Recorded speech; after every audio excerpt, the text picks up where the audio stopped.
Perjuangan bangsa Indonesia dalam rangka membentuk kesatuan sebagai bangsa dan negara merdeka dilalui dengan berbagai dinamika. Dari berbagai peristiwa perjalanan perjuangan rakyat Indonesia tercipta komitmen atau konsensus bangsa yang disepakati seluruh rakyat Indonesia, yaitu Pancasila sebagai ideologi negara, Undang-Undang Dasar 1945 sebagai konstitusi negara, Negara Kesatuan sebagai bentuk negara, serta Bhinneka Tunggal Ika sebagai semboyan kesatuan rakyat Indonesia. Konsensus nasional ini memiliki berbagai nilai kebangsaan, yaitu nilai-nilai dasar dalam penanaman, penumbuhan, dan pengembangan rasa, jiwa, dan semangat kebangsaan. Pancasila memiliki berbagai macam nilai kebangsaan di dalamnya. Nilai religiositas yang terdapat pada sila ketuhanan yang Maha Esa menunjukkan nilai-nilai spiritual harus dimiliki oleh rakyat Indonesia berdasarkan agama dan keyakinan yang dipeluknya dan memiliki toleransi tinggi terhadap pemeluk agama dan keyakinan lain yang tumbuh dan diakui di Indonesia. Nilai kekeluargaan terdapat pada sila kemanusiaan yang adil dan beradab. Sila kedua ini mengandung nilai-nilai kebersamaan serta senasib dan sepenanggungan dengan sesama warga negara tanpa membedakan asal-usul, agama keyakinan, latar belakang sosial dan politik seseorang. Pada sila persatuan Indonesia terdapat nilai keselarasan, yaitu memiliki kemampuan untuk beradaptasi dan keinginan untuk memahami dan menerima budaya dan kearifan lokal sebagai perwujudan dari nilai-nilai kemajemukan Indonesia. Dalam sila kerakyatan yang dipimpin oleh hikmat kebijaksanaan dalam permusyawaratan perwakilan, menunjukkan nilai kerakyatan yang bersifat dan berkomitmen untuk berpihak kepada kepentingan rakyat banyak. Dalam merencanakan, merumuskan, menjalankan kebijakan publik sebagai perwujudan dari prinsip kedaulatan rakyat dan bangsa yang berdaulat.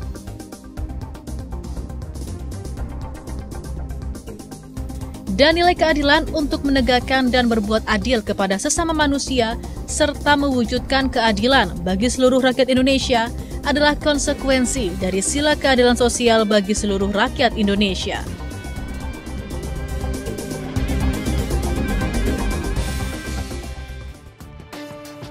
Salah satu contoh penanaman nilai kebangsaan yang terdapat dalam Pancasila bisa dilihat melalui kerukunan hidup yang dijalankan warga Kampung Sawah, Kelurahan Jatimurni, Kecamatan Pondok Melati, Kota Bekasi, Jawa Barat. Pemerintah Kota Bekasi ingin menjadikan Kampung Sawah sebagai percontohan kampung persaudaraan yang merupakan perwujudan dari Pancasila. Karena kampung ini dianggap sebagai miniatur Indonesia yang masyarakatnya berasal dari beragam budaya, agama, suku, dan golongan, namun tetap saling menjaga toleransi. Kalau pemerintah Kota Bekasi sendiri menindaklanjuti sebenarnya pertemuan-pertemuan masyarakat yang ada di sini kan memang kita kemarin kan sudah merumuskan menjadikan atau memberikan julukan atau poyokan gitu ya untuk Kampung Sawah itu menjadi kampung persaudaraan. Tapi memang ini masih harus kami sampaikan secara resmi ke Pak Wali Kota untuk dibahas, untuk ditetapkan di tingkat kota gitu ya. Ya mudah-mudahan prosesnya bisa cepat lah, supaya nilai itu tetap terjaga, terutama ke generasi-generasi berikutnya ataupun ke masyarakat-masyarakat pendatang. Kampung Sawah dikenal sebagai area segitiga emas, yaitu area di mana berdiri 3 rumah ibadah secara berdekatan, yaitu Masjid Agung Al-Jauhar Yasfi, Gereja Katolik Santo Servatius, dan Gereja Kristen Pasundan. Kerukunan bermasyarakat di Kampung Sawah bukanlah produk generasi sekarang. Kerukunan di sana sudah lama terbangun oleh para leluhur melalui budaya yang identik dengan Betawi. Tapi kalau di Kampung Sawah ini dari hati, sikap, perbuatan kayaknya udah terwujud ini rukun. Nah, walaupun berlainan keyakinan agama, berlainan etnis, berlainan bahasa, ini Kampung Sawah derapnya udah dikenal nih daerah rukun. Apalagi kami dari kalangan yang Islam ya, rukun itu dari dulu udah macam-macam tuh. Nah, jadi kalau mau diurut faktor penyebabnya, di Kampung Sawah ini asal usul dari keluarga-keluarga di sini masih satu nenek moyang. Kerukunan umat yang terjadi di Kampung Sawah adalah contoh konkret penerapan dari Pancasila, terutama sila pertama, kedua, dan ketiga.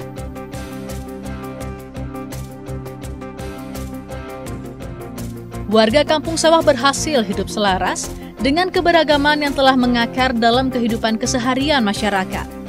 Warga berkomitmen untuk selalu menjaga kerukunan yang sudah terbentuk dengan berbagai kegiatan yang mengedepankan konsep toleransi dan segera mencari solusi dengan bermusyawarah atas berbagai isu sensitif di sekitar warga. Jika di waktu ada kesukaan, juga kedukaan, masyarakat di sini tidak melihat suku siapa dulu. Jadi kita berkumpul bersama-sama, mengiring ke makam bersama-sama. Juga kalau hari raya umat Islam, kami umat Kristen ini berkumpul keliling ke rumah-rumah gitu, mengasih selamat Lebaran. Itu sudah ditanamkan dari dulu itu begitu. Jadi sampai sekarang dipelihara. Malah lebih susah memeliharanya dari udah membangun. Penanaman nilai keberagaman atau kebinekaan juga mengakar dalam kehidupan keseharian warga di Kampung Tugu, Jakarta Utara. Kampung Tugu merupakan contoh berbaurnya budaya lokal dan pendatang. Dahulu Kampung Tugu merupakan kampung bagi tawanan perang. Pihak Belanda yang ketika itu datang untuk mengambil alih kekuasaan di Indonesia dari bangsa Portugis, memindahkan tawanan perang bangsa Portugis ke Kampung Tugu. Maka sejak itulah, keturunan bangsa Portugis beranak pinak dan menyebarkan keturunannya melalui Kampung Tugu. Salah satu peninggalan dari bangsa Portugis yang masih tersisa hingga saat ini adalah sebuah gereja Kristen Protestan yang bernama Gereja Tugu.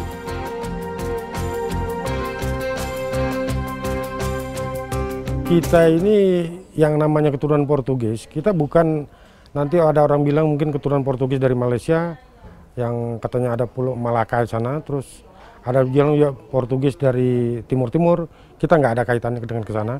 Kita Portugis memang asli, nenek moyang kita itu yang dulu datang dari Portugis mencari rempah-rempah ke sini, ke Indonesia, yang sampai saat ini terus berkembang di Indonesia, khususnya di Kampung Tugu ini, daerah Tanjung Priok. Ya.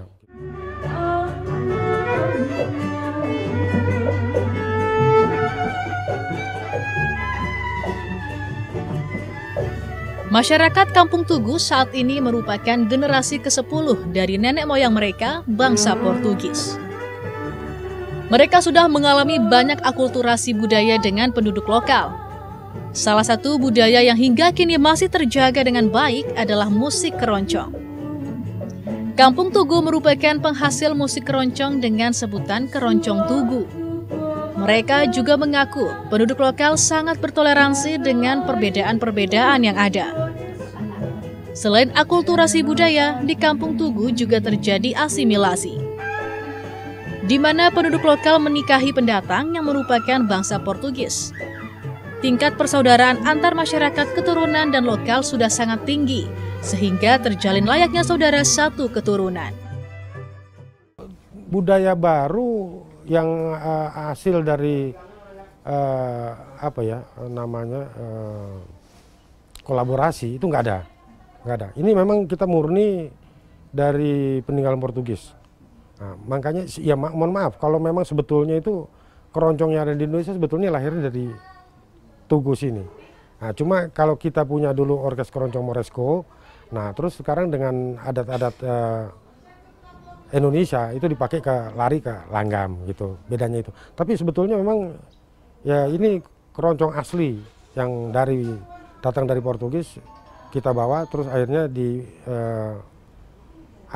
diadopsi oleh orang Indonesia keroncongnya begitu.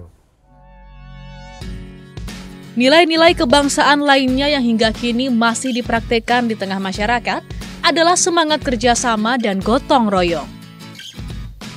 Masyarakat Indonesia, baik di desa ataupun di kota, masih mempraktekkan nilai-nilai gotong royong ini. Seperti yang dilakukan oleh warga di Petukangan Utara, Jakarta Selatan. Warga bersama-sama melakukan gotong royong untuk menjaga kebersihan dan kelestarian lingkungan. Selain lingkungan yang terjaga, melalui gotong royong, kebersamaan dan kerukunan antar warga pun tetap terjaga. Meskipun bangsa dan negara Indonesia terdiri dari beraneka ragam suku bangsa yang memiliki kebudayaan dan adat istiadat bermacam-macam, serta beraneka ragam kepulauan, namun keseluruhannya itu merupakan suatu persatuan, yaitu bangsa dan negara Indonesia. Keanekaragaman itu bukanlah merupakan perbedaan yang bertentangan, namun keanekaragaman itu bersatu dalam satu sintesa yang memperkaya sifat dan makna persatuan bangsa dan negara Indonesia. Barangkali selama ini ada asumsi bahwa kemajuan satu bangsa hanya bergantung pada modal-modal finansial, modal-modal tenaga terampil, modal-modal infrastruktur fisik. Padahal di semua peradaban, faktor-faktor material seperti itu tidak pernah mencukupi sebagai dasar kemajuan suatu bangsa. Betapapun kita punya modal investasi, modal sumber daya alam, sumber daya manusia, tapi kalau suatu bangsa tidak memiliki semacam kohesivitas tentang basis nilai apa sebagai titik berangkat dan titik tuju, orang bisa berkelahi atas dasar berbagai macam kepentingan, kan? Kepentingan kelas sosial, kepentingan etnis, kepentingan agama gitu. Oleh karena itu, betapapun ideologi ini sesuatu faktor yang intangible, tidak bisa lihat, tapi itu sangat fundamental. Tidak ada negara yang bisa maju kalau ketahanan ideologinya rapuh. Sosialisasi 4 pilar MPR RI, Pancasila, Undang-Undang Dasar Republik Indonesia 1945, Negara Kesatuan Republik Indonesia, dan semboyan Bhinneka Tunggal Ika sangat perlu dilakukan. Hal ini sebagai upaya untuk menangkal berbagai ideologi yang bertentangan dengan Pancasila masuk ke Indonesia dan juga menahan arus deras globalisasi masuk ke Indonesia.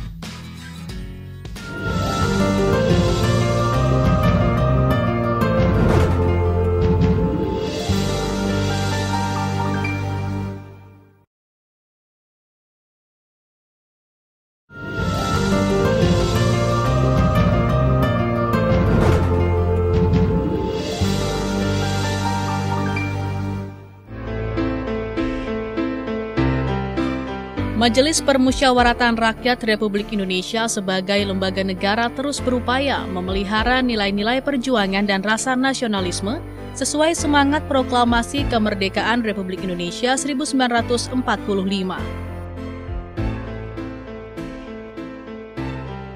Kebebasan berpendapat sebagai tanda lahirnya era reformasi seringkali dimaknai sebagai kebebasan tanpa batas. Untuk itu, agar nilai-nilai kebangsaan tidak memudar, perlu dilakukan upaya untuk menjaga nilai-nilai kebangsaan. Karena bangsa Indonesia dikenal sebagai bangsa yang penuh dengan nilai-nilai kesopanan, penuh kasih sayang, saling menghormati, dan memiliki jalinan persaudaraan. Salah satu upaya yang dilakukan MPR adalah dengan melakukan sosialisasi 4 pilar MPR RI, yakni Pancasila sebagai dasar negara, Undang-Undang Dasar 1945 sebagai konstitusi negara, NKRI sebagai bentuk negara, serta Bhinneka Tunggal Ika sebagai semboyan negara. Upaya ini diperlukan untuk menghadapi masa depan bangsa, agar lebih kokoh dan tegak berdiri menuju cita-cita proklamasi. Kita di MPR melakukannya melalui sosialisasi 4 pilar MPR RI. Jadi sosialisasi semacam ini perlu dilakukan secara masif, terus-menerus dengan cara-cara yang menarik, dengan cara-cara yang atraktif, dengan cara-cara yang membuat warga menjadi nyaman, menjadi enjoy, menjadi bangga dengan Pancasila dan lain sebagainya. Jadi sosialisasi ini diperlukan, baik melalui terjun langsung, komunikasi langsung, maupun melalui media, TV, radio, media internet, dan lain sebagainya, maupun juga buku ajar di sekolah-sekolah. Dan itu nanti bisa dikuatkan melalui lomba-lomba, lomba antar sekolah, lomba antar generasi, lomba antar profesi, terkait dengan pemahaman, pengamalan terhadap Pancasila itu.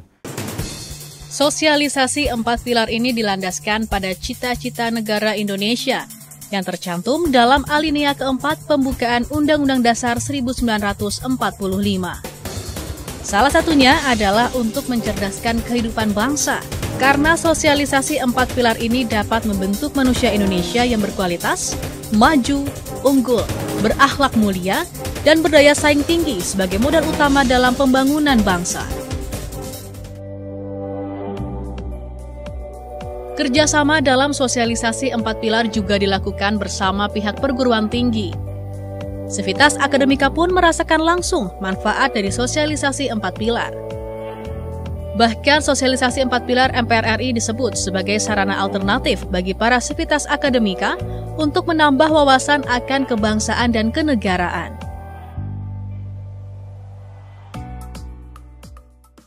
Inilah negara kita, inilah nasionalisme kita. Kalau saya selalu mengatakan betapa hebatnya kita ini, tidak ada negara sebesar Indonesia tapi sekuat Indonesia persatuannya. Kalau di dunia kampus sebenarnya seorang intelektual, dia harus mempunyai ideolog kaum intelektual yang harus diperjuangkan. Tapi untuk mencapai kemampuan itu kan tidak gampang. Tidak gampang, harus dia belajar dan belajar. Maka kalau ilmunya setengah-setengah itu yang mudah dipengaruhi oleh dunia globalisasi. Sama dengan kaitan dengan agama. Tapi kalau agamanya setengah-setengah, itu pasti itu mendapat terpaan, itu cepat sekali jadi perubahan. Tapi kalau dia memiliki prinsip, dia pegang sebuah hakul yakin di terhadap ajaran itu, dia pasti akan tenang. Dan dia akan bermain berada di situ dan dia tidak akan larut. Tapi kalau yang setengah-setengah ini, maka apapun sebenarnya tentang dasar negara perlu dikaji secara keilmuan, secara filsafat, supaya diyakini oleh anak bangsa ini. Kalau diyakini oleh anak bangsa ini, ya tinggal menjalankan. Kalau ada yang tidak meyakini, justru inilah yang akan mengacaukan.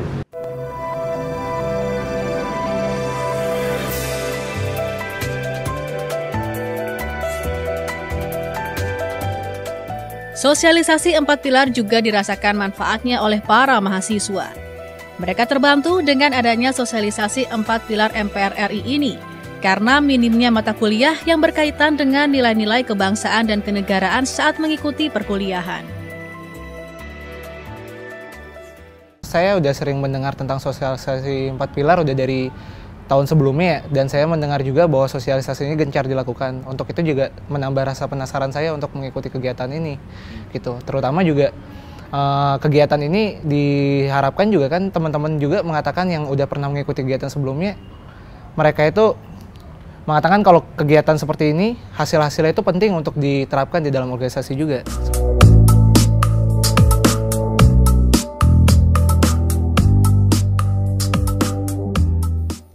Melalui sosialisasi 4 pilar MPR RI ini, diharapkan nilai-nilai berbangsa dan bernegara dalam setiap warga negara Indonesia semakin meningkat.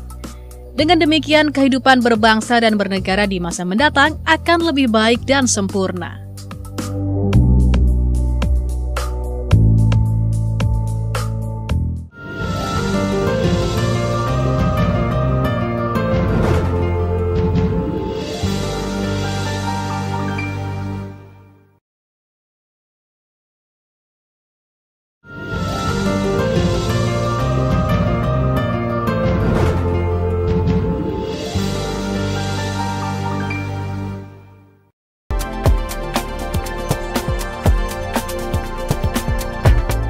Selain MPR RI, lembaga negara lain juga memiliki tugas yang sama pentingnya dalam menjaga nilai-nilai kebangsaan, termasuk Mahkamah Konstitusi atau MK. Sebagai lembaga yudikatif yang memiliki kekuasaan kehakiman, Mahkamah Konstitusi berperan dalam menjaga perundang-undangan di Indonesia agar tetap sejalan dengan konstitusi bangsa. Semua perundang-undangan diharuskan konsisten, koheren, dan berkorespondensi dengan konstitusi. Mahkamah Konstitusi sendiri merupakan produk reformasi pasca amandemen Undang-Undang Dasar 1945. Berdirinya lembaga Mahkamah Konstitusi didasari oleh perubahan pasal 24 UUD 1945 yang menyebutkan bahwa kekuasaan kehakiman di Indonesia diselenggarakan atau dilakukan oleh dua lembaga. Lembaga itu adalah Mahkamah Agung dengan badan-badan peradilan di bawahnya dan Mahkamah Konstitusi. Dalam menjalankan fungsi dan tugasnya, Mahkamah Konstitusi bersifat independen, baik secara struktural maupun fungsional. Salah satu pekerjaan utama Mahkamah Konstitusi adalah pengujian undang-undang. Dalam pengujian undang-undang itu, Mahkamah Konstitusi disebut sebagai the guardian of the Constitution atau sebagai penjaga konstitusi. Karena dalam konstitusi juga terdapat hak asasi manusia, maka Mahkamah Konstitusi juga sering disebut sebagai the protector of constitutional rights atau pelindung hak asasi manusia yang tertuang dalam konstitusi. Dalam menjalankan tugasnya, MK memastikan setiap undang-undang yang berlaku di negara ini tidak bertentangan dengan konstitusi. Namun, pengujian materi undang-undang dilakukan jika terdapat permohonan dari pihak yang merasa dirugikan hak konstitusionalnya. Badan peradilan itu kan tidak proaktif ya. Kita sifatnya adalah pasif, menerima permohonan-permohonan dari para pihak yang merasa dirugikan hak konstitusionalnya. Nah, itu mengajukan permohonan ke mahkamah. Nah, dalam rangka itu kita menilai, itu menjaganya di situ. Oh, ini ada hak konstitusional warga yang diabaikan oleh undang-undang itu karena berlawanan dengan konstitusi. Itu yang dilakukan oleh Mahkamah Konstitusi. Tadi kita sifatnya adalah pasif, menerima permohonan-permohonan. Nah, dalam konteks kita proaktif itu tidak menguji undang-undang, tapi kita proaktifnya adalah memberikan pemahaman kesadaran berkonstitusi. Sejak berdiri hingga 2016, Mahkamah Konstitusi telah menguji dan memutuskan 861 perkara terkait uji materi undang-undang. Dan sebanyak 455 undang-undang telah dilakukan uji materi oleh MK. Dalam melakukan pengujian undang-undang, MK tidak berurusan dengan orang per orang, melainkan dengan kepentingan umum yang lebih luas. Perkara-perkara yang diadili di Mahkamah Konstitusi pada umumnya menyangkut persoalan-persoalan kelembagaan negara atau institusi politik yang menyangkut kepentingan umum yang luas, ataupun berkenaan dengan pengujian terhadap norma-norma hukum yang bersifat umum dan abstrak. Bukan urusan orang per orang atau kasus demi kasus ketidakadilan secara individu. Dan itu banyak menurut saya fungsinya sudah cukup baik dalam rangka pengujian undang-undang, dan pengujian undang-undang itu relatif steril dari penyuapan. Karena yang berperkara bukan orang. Yang berperkara itu atau yang diperkarakan itu adalah pihak negara, DPR yang digugat, lalu pemerintah. Untuk menjaga dan melestarikan ideologi serta konstitusi, di tahun 2013 Mahkamah Konstitusi mendirikan Pusat Pendidikan dan Pelatihan Pancasila dan Konstitusi. Pusat pendidikan dan pelatihan yang terdapat di Desa Tugu Selatan, Kecamatan Cisarua, Kabupaten Bogor ini bertugas dalam revitalisasi dan reaktualisasi Pancasila. MK yang merupakan lembaga yudikatif dan pengadilan konstitusi juga perlu memberikan pemahaman mengenai peradilan konstitusi MK, termasuk tugas kewenangan konstitusionalnya kepada masyarakat. Pusat pelatihan ini juga diharapkan dapat menumbuhkan budaya sadar konstitusi yang tidak mungkin dipisahkan dengan Pancasila. Karena konstitusi merupakan realisasi dari dasar negara. Dalam melaksanakan pendidikan dan pelatihan, Pusdiklat Pendidikan dan Pelatihan Konstitusi menyelenggarakan beragam metode pendidikan dan pelatihan. Program pendidikan dan pelatihan itu diberikan kepada partai peserta pemilu, penyelenggara pemilu, organisasi profesi dan kemasyarakatan, juga organisasi keagamaan, lembaga penegak hukum, guru atau dosen, bahkan pemuda atau mahasiswa serta penyelenggara negara, baik tingkat pusat ataupun daerah.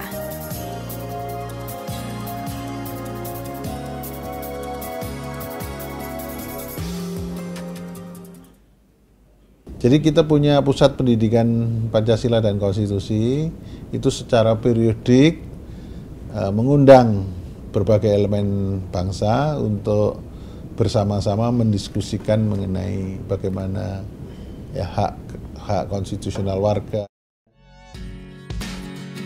Dari pendidikan dan pelatihan itu diharapkan para peserta didik mampu memahami mengenai konstitusi dan ideologi Pancasila. Sehingga rasa persatuan dan kesatuan masyarakat Indonesia semakin kuat dan kokoh. Negara Kesatuan Republik Indonesia pun menjadi tetap tegak berdiri. Ini sangat dibutuhkan oleh warga masyarakat bangsa Indonesia berkenaan dengan membangkit kembali rasa nasionalisme yang saat ini hampir pudar generasi mudanya. Maka saya menyambut baik dan bersyukur bahwa ini diadakan acara sosialisasi konstitusi bagi warga negara Indonesia. Kegiatan ini betul-betul sangat bermanfaat sekali untuk menambah wawasan kita tentang wawasan kebangsaan dan juga hukum-hukum yang ada di Indonesia. Hak-hak apa sebab yang kita miliki sebagai warga negara Indonesia ini. Keberadaan Mahkamah Konstitusi sudah menjadi bagian yang tak terpisahkan dalam ketatanegaraan bangsa Indonesia. Karena Indonesia sudah melakukan perubahan mendasar atas Undang-Undang Dasar 1945, dan Indonesia kini telah mengadopsikan prinsip-prinsip baru dalam sistem ketatanegaraan, antara lain prinsip pemisahan kekuasaan dan checks and balances sebagai pengganti sistem supremasi parlemen yang berlaku sebelumnya. Dengan demikian, mekanisme penegakan hukum dimulai dari penegakan konstitusi sebagai hukum tertinggi.